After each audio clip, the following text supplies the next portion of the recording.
সুপ্রিয় দর্শক, আমি বর্তমানে দাঁড়িয়ে আছি ঢাকা রংপুর মহাসড়কে।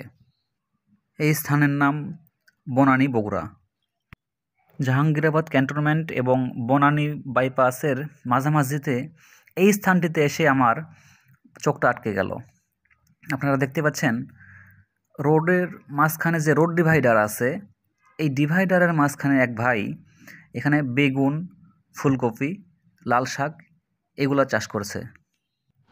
নিঃসন্দেহে এই কাজটি প্রশংসার দাবিদার। বর্তমানে বাজারে সবজির যে দাম, আমি সেদিন 1 কেজি আলু কিনতে গিয়ে দাম শুনি 130 টাকা নতুন আলু, এবং পুরাতনগুলো 80 টাকা কেজি।